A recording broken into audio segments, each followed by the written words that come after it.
Hey, you there? Yeah, you. Howdy, partner. Have you ever wondered what the life of an outlaw is like? The chills you get when the going gets good? And the spine-tingling sounds of stray bullets whizzing by your head as you escape the law after a good lick? Constantly being on the run, never settling down, and always afraid for your life? Okay, maybe it's not all great. But I'll tell you what, partner. I literally have here, spits dip into tin can. Like, how am I... Okay. Ain't nothing better in this world than being able to do what you want when you want with absolutely no care in the world. You go where you want, you take what you want, and ain't nothing no one can say about it. And if you're anything like me, Arthur Fenton Morgan, you do it with the ones you love and stay loyal to the gang no matter what. Even when your leader is slowly losing his mind and his plans of a better life are more a delusion of grandeur that seems to always get you in trouble and members of the gang killed, I digress. You jump right into the fire with them. Because as I always say, nothing means more to me than this gang. I would kill for it. I would happily die for it. Alright, let me stop y'all right there. Some of y'all are still watching this video and ain't even hit the like button yet. Now just ask yourself, what would Arthur Morgan do? Our story begins like any other story, dealing with a drunk reverend. But before we get to that, let us just take a second to appreciate the beauty of this game's world. I played this a while back on the PS4, and even then, the world was quite breathtaking. As I was riding into town, I ran into some poor soul being robbed by bandits, and after dispatching them in proper cowboy fashion, I too decided to rob the guy. Act like you never saw this. Hey, isn't the...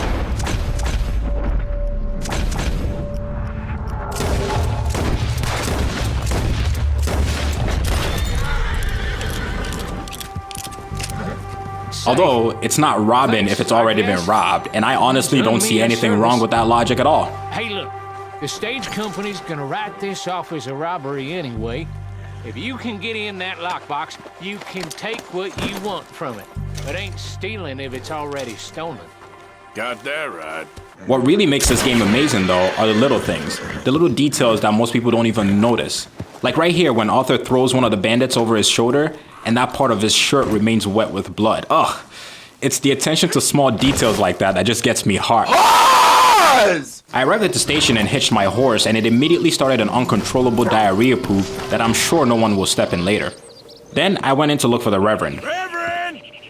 Enjoy the morning, mister. I found the Reverend playing poker with some guys who seemed to be taking advantage of his inebriated state, and in classic outlaw fashion, Arthur was quick to threaten them with violence, but instead decided to finish the game for the Reverend. Sit down, Reverend, we ain't finished. You ain't finished. Look at him, he's finished. None of us forced liquor down his throat, friend. I just want him to play. Now, firstly, we ain't friends. Don't make no mistake on that subject. Now, secondly, he can't hardly see, let alone reason.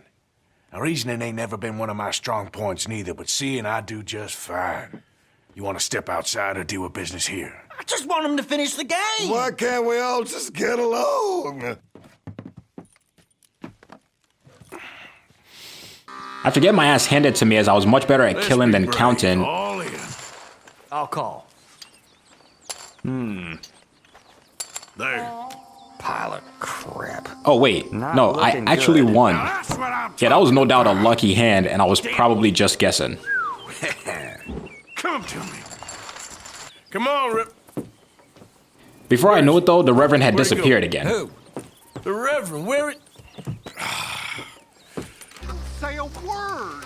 I found him down the road in a squabble for God knows what reason, and when his attacker didn't heed my warning to leave him alone, I had to give him a good old western beatdown. What the hell is your problem? He's with me.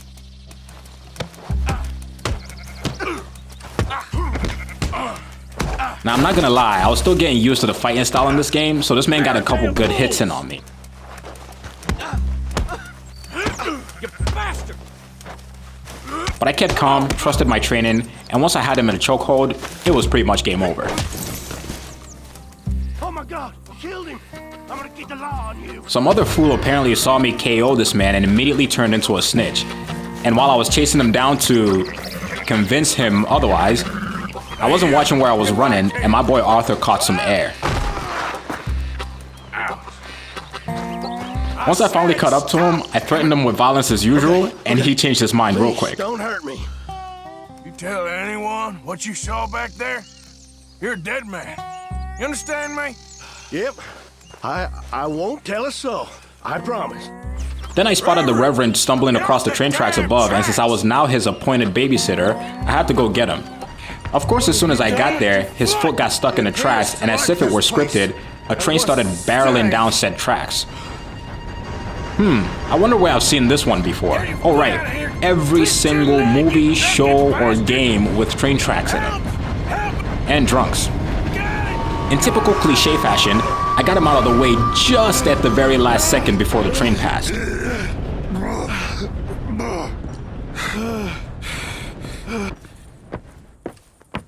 Thank you, sir. Oh, no, you don't! What the hell is wrong with you? What the hell is wrong with you? Throwing me off a bridge like There that? was a goddamn train, you crazy bastard!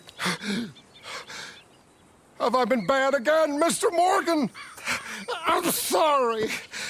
And after that conversation, I was pretty sure that the alcohol was the least of this man's problems. Arthur mustered up all the sympathy he had in his body into one single gesture, a quick pat on the shoulder, and he helped the Reverend get home. Lily, where's our money? On our next rendezvous with old Arthur, he was in the middle of collecting some money owed to the gang. I'm sorry. I don't have it right now. Well then, I guess we got a big problem, don't we? Cooper! As you would expect these kind of situations to go, there was some asshole who didn't want to give up the money, so I had to throw him these hands real quick. Like the spineless coward that he was, he got in a cheap shot and threw dirt in Arthur's face.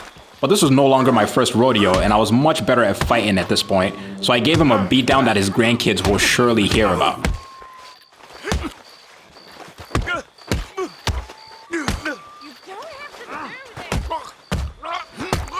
Who's talking now? I asked the next day the motherfucker was dead.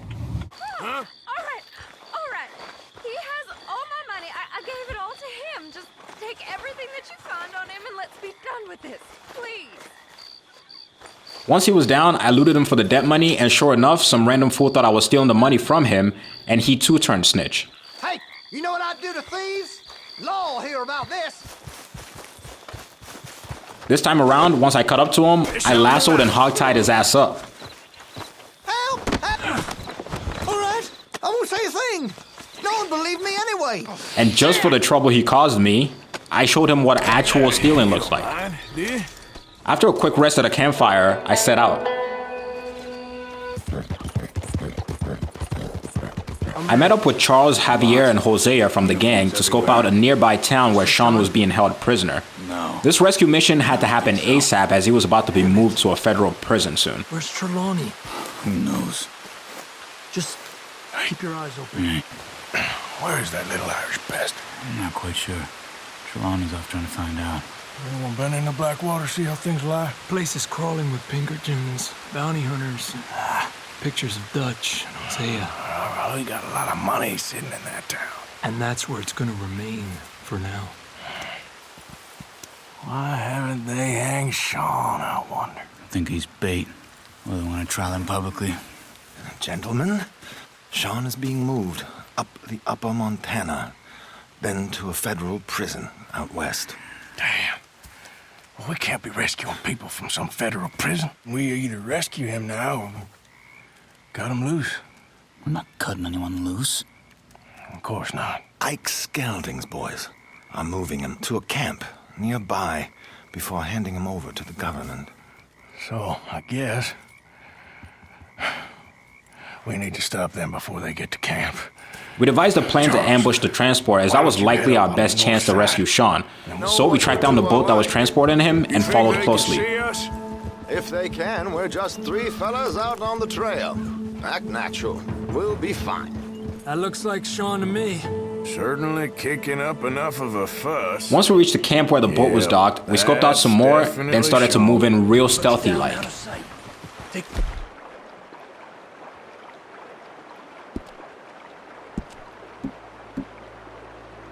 Oh, your knife. For some reason, I thought the tomahawk would be far more effective than a knife. But it wasn't until the last minute that I realized I could only throw it. So in typical Pins fashion, I just said fuck it and yeeted that tomahawk at the fool's head. I personally thought it was a cool move, but it turned out everybody dislikes that. After that, it was just a typical shootout. We rescued Sean and everyone split up. But I don't seem to have footage of that on here, so you're just gonna have to take my word for it. A pleasure as always, gentlemen. I think you have it from here. I met up with none other than John Marston himself, and we rode out to herd sheep for some reason. At this point, I had a couple horses, and this big boy right here was called Hulk. Using the sweet rifle that John had convinced me to buy earlier, I put a couple shots near the ranchers to scare them off. Put a shot in near them. I reckon they'll hightail it. They're only brave.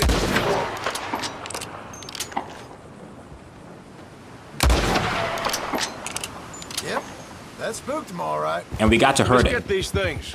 Bring them back to the yard. As you would expect though, there were a few stragglers and I had to ride all the way back to go get them. Again, I wasn't watching where I was going, and this happened. They're pretty scattered. You're really showing me how it's done. In all honesty, I felt way worse for the horse than I did for Arthur on this one. All right, whatever you say.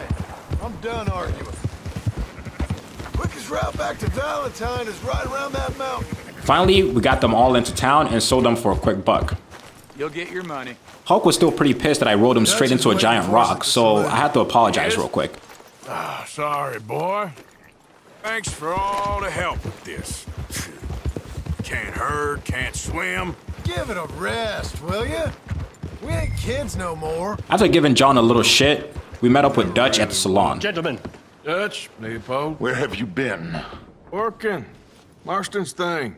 Good. And? We're just waiting to get some pay on a few sheep. Leopold, my good friend, as long as you're here, why don't you and John go make sure there ain't no funny business? Of course. Gentlemen. Drink? Sure. Nothing like talking to old Strauss to make you want to blow your own brains out. I should have left him where I found him all those Before we could years even finish ago. enjoying our drinks though, we heard trouble outside and it looked like John and Leopold were being held hostage. I want to be this Dutch Vanderlyn, whomever he may be. So anyways, I just started blasting. Yes. I don't know if they wanted money or they wanted something more sexual. Wow. But it's a lucky thing I had my pieces. Your pieces. My guns. Oh. Fine. Anyway, I started blasting. Bang! Wow.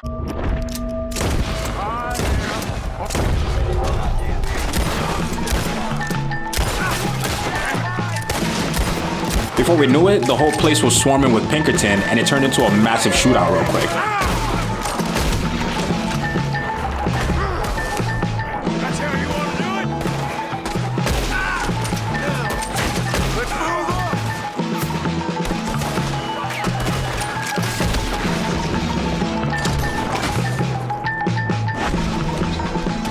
Let's go! Come on! Where are you going? That's right at them! We don't run, Mr. Strauss! Good God! Leopold got hit, the poor bastard, but thank the Lord for auto aim, because I was just smoking these fools left and right. Behind the wagon as we push, Arthur. You can use it as cover. What are you doing? Get over here.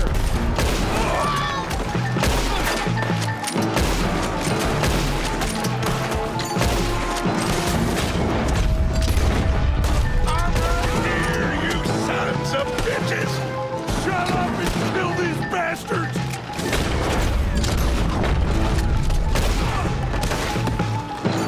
Why don't you run now while you still can?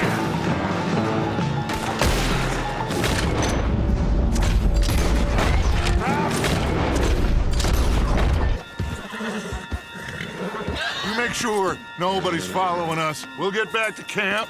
We're gonna gather the troops and get them to start packing up. Ugh. Sure. We can't stick around after this. Let's go! Once Dutch and John got Leopold out of there, I stayed behind to make sure they weren't followed. And also because at this point I was starting to have too much fun killing get out of Pinkerton. here.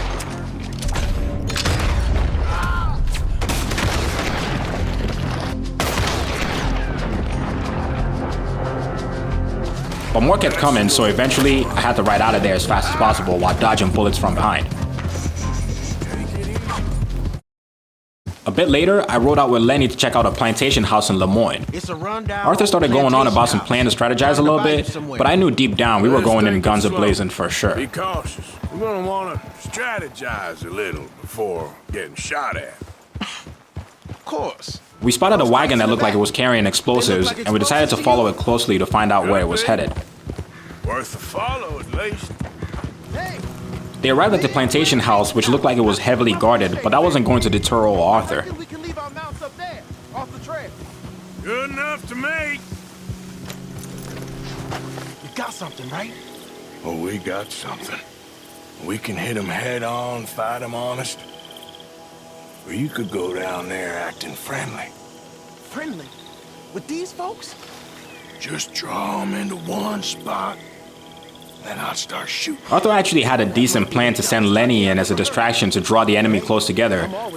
But the biggest mistake the game made at this point was letting me choose our course faction. We're gonna hit them head on. You save your play acting for Hosea and the girls. I put a shot in the dynamite crates and the shootout began. Since I had this sweet sniper rifle, I hung back and laid down some covering fire while Lenny charged forward.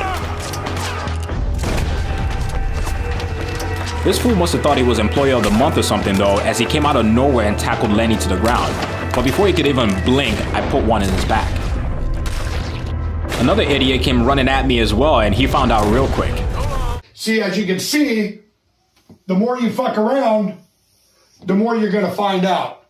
And also, if you stay down here and you never fuck around, you'll never find out. As more of them began to close in, I popped in a quick chew, switched to my Lancaster rifle, and started to move up.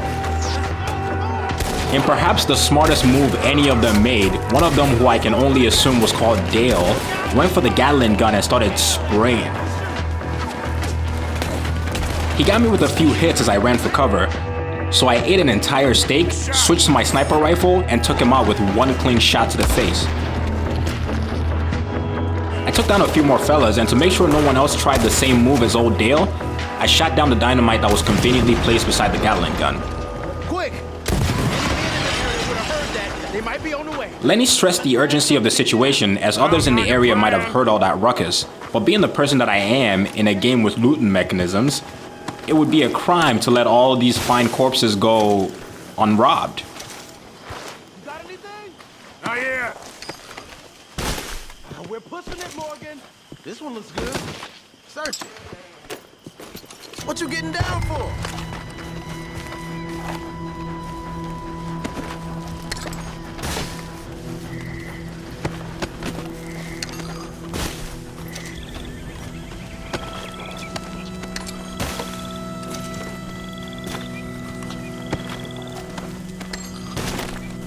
It was literally now daytime by the time we actually got on the wagon to start leaving.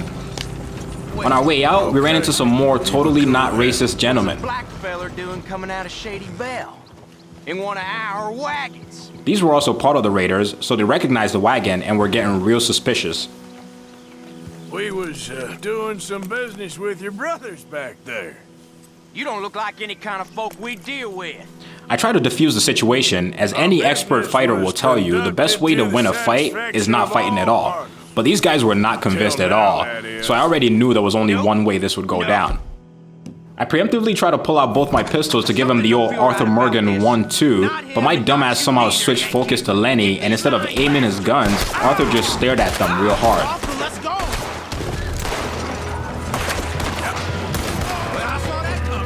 Thanks to Lenny's quick wit though, we were able to get out of that situation unscathed, considering that we were hauling dynamite and any well-placed shot would have blown us to Kingdom Come. You don't want to tip it out here.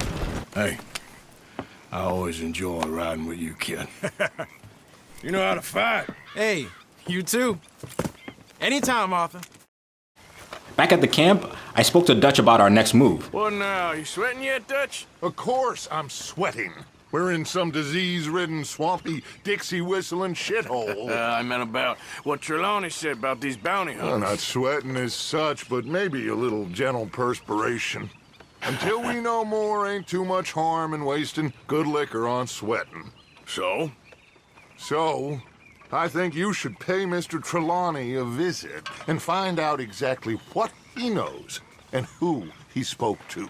Per Dutch's instructions, Charles and I rode out to find out more of what this Trelawny guy knew about the bounty hunters that were after us. Bounty hunters who are coming for us.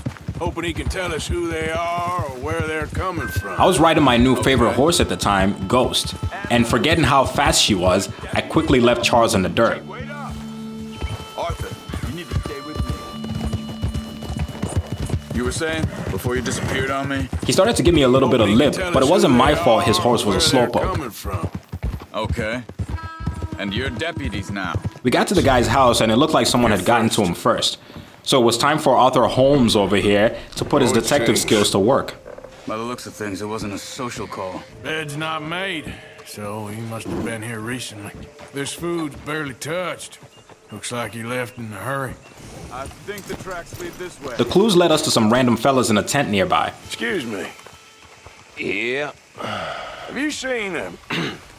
We're looking for our friend. I don't think he's here. These guys were the worst liars ever, so once we asked nicely the first time, the second request was not so nice. Sort of feller. All right, you two. Where the hell is he? You both better get out of here. Come here. Please.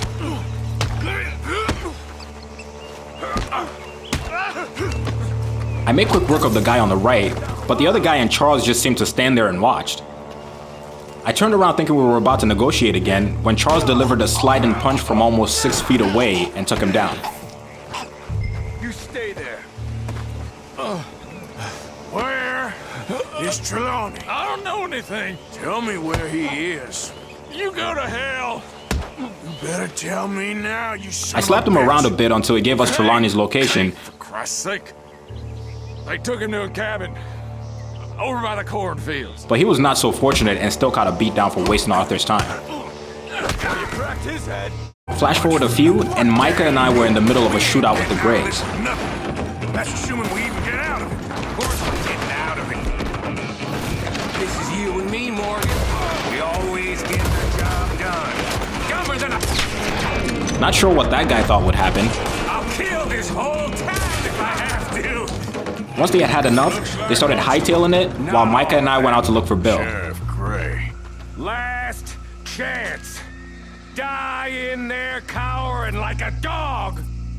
Or come out and face it like a man. You want us to come out? We'll come out. Bill. Guns on the ground now. Both of you. Once the last of them finally came out, they had Bill hostage, and without hesitation, I somehow placed a shot dead center in the sheriff's face without hitting Bill using a sawed-off shotgun. This proved that not only was Arthur an excellent shot, but he also had some sort of telekinetic ability to control the spread of the shot.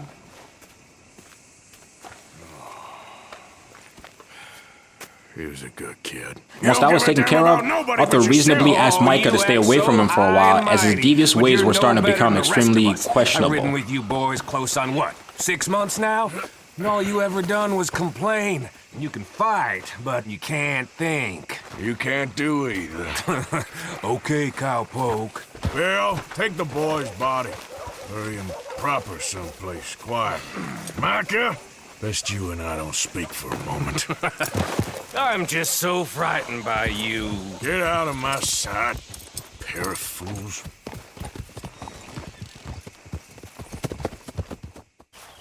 When I got to camp, there seemed to be some kind of commotion going on, so instead of rushing right over, I made myself a nice plate of stew.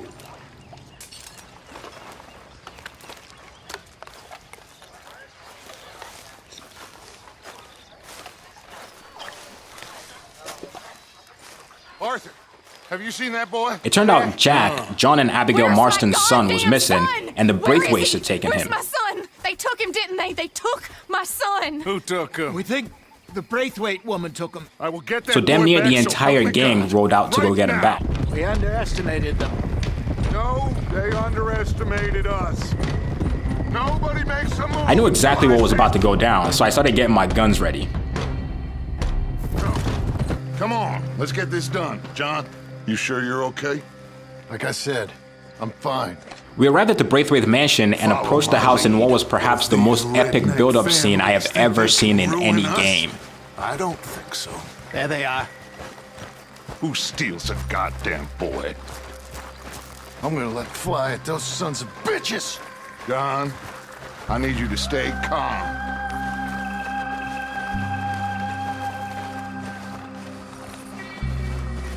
Get down here now! You inbred trash! What the hell do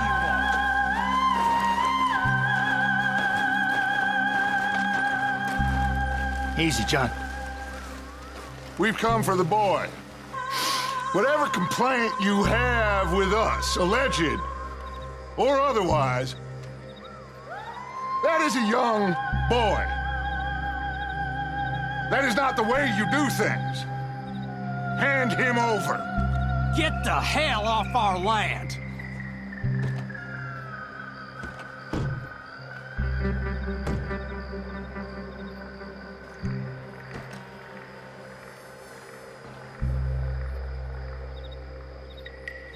If you ain't gonna be civilized about this,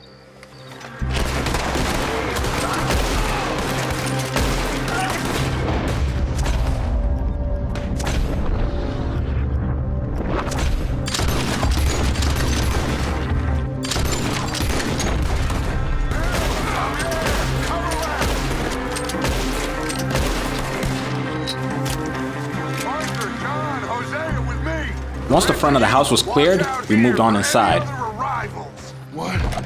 There was a door that was barred upstairs, and surprise, surprise, there were two guys on the other side of it. Before John could even raise his rifle, Arthur gave him the old 1-2 and was done with it.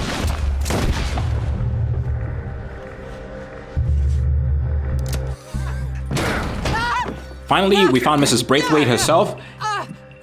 you want me to kill you too, old woman? You bastards! Where's the boy? You killed my son! Oh, and I will surely kill the rest of them unless you start talking. Where is the boy? You filth! All right, we get her out of here.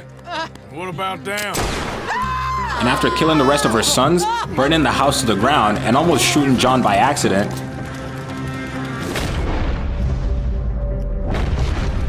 she told us that they conveniently had given Jack to someone else. So my guess is Saint Denis.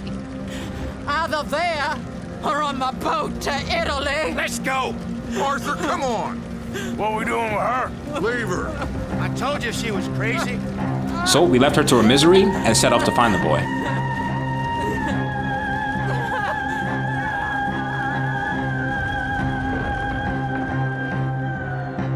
Back at the camp, we made plans for our next move to find Jack when this Charlie Chaplin-looking ass Pinkerton showed up at our doorstep to threaten us to leave. Mr. Vanderlind, Mr. Matthews, I presume.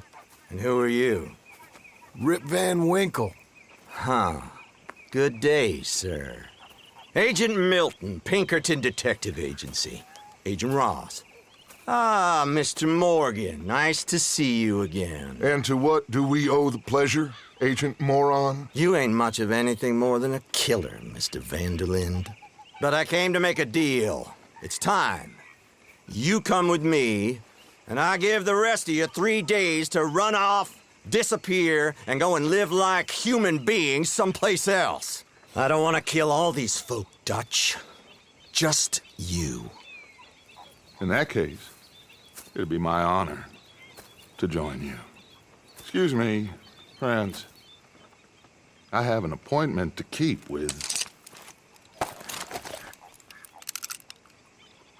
I think your new friend should leave now, Dutch.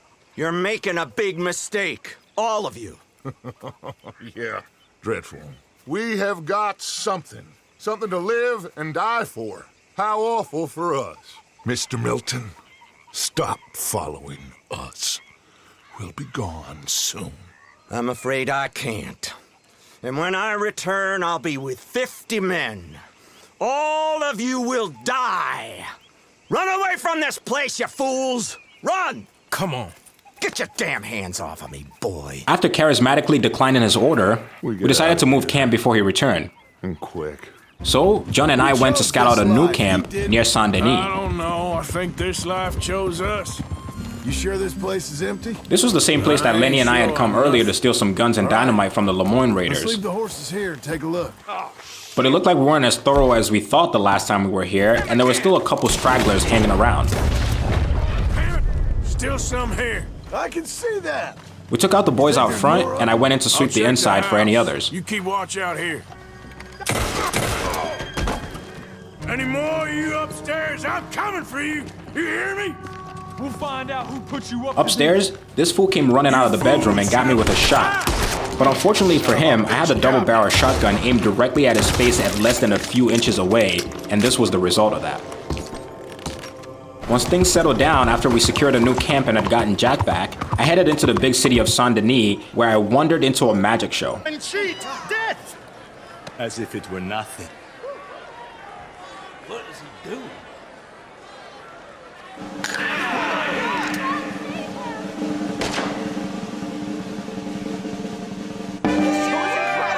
I thought for sure this guy was just pulling the wool over people's eyes and using fake bullets or a gun shooting blanks or something. You're pulling my leg. This is a bunch of dang balderdash. A skeptic, hmm? These bullets are 100% real. Then he challenged someone in the audience to use their own pistol, and I surely could not resist this temptation. With their own firearm, and I will yet again display my uncanny skill to catch a bullet in my teeth. I was either about to be extremely amazed or was about to see a man's head explode violently in a theater, and something was telling me it was the latter. I thought, oh well, at least it'll be a good show. And fire.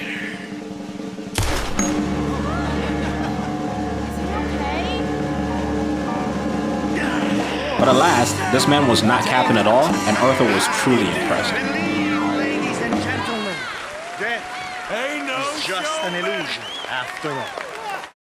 Since you couldn't bring the gang anywhere without the place getting robbed or shot up to hell, the boys and I got dressed up proper and approached the Saint-Denis bank in a final showdown. Now, if you're familiar with the game's story, you know very well what led up to this point, and if you're not, well, go play the damn game, trust me, you won't regret it.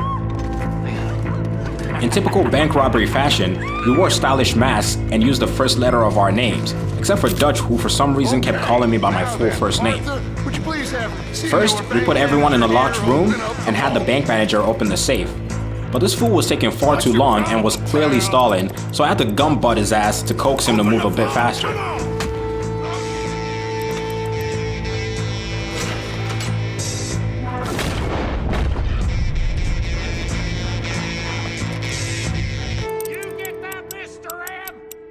Okay, I'm in.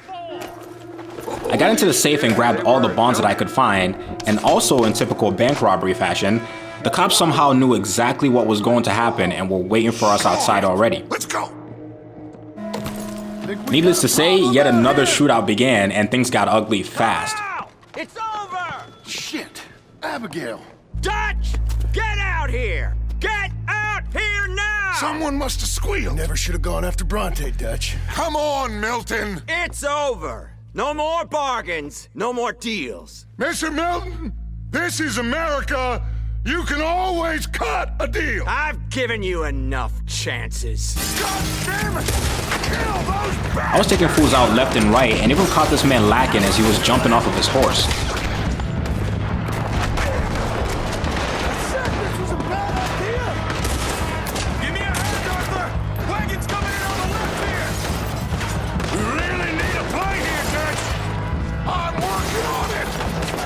Soon enough, Dutch had a plan that actually wasn't crap, and he instructed me to blow a hole in the wall to create a new opening for our escape. We'll blow a hole through that wall. Okay.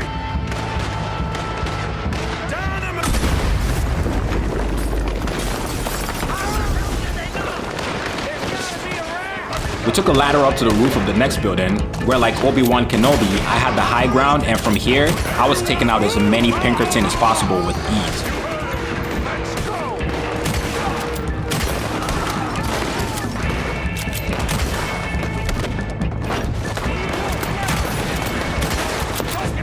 Then the reinforcements came through with a Gatling gun, but before the man could even start firing, I put a quick shot in his neck. It was a freaking bloodbath.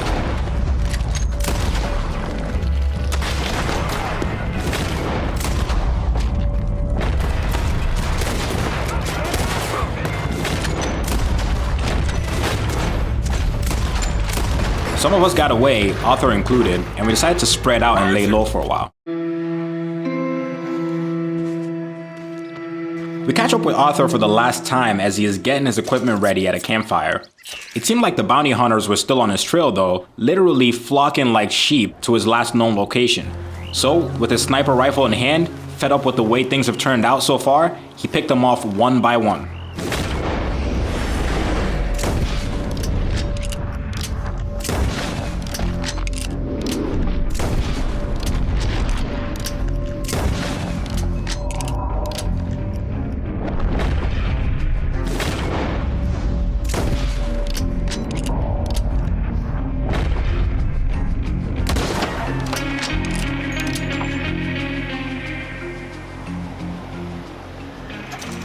And there you have it, folks. As to not spoil the ending of the game, and because that was all the footage I had from when I played the game, this is where we end the story of old Arthur Morgan, the most loyal outlaw in all the lands. Oh, there was one last thing that Arthur mentioned to me. Although I don't have the footage of this, so you'll just have to take my word for it.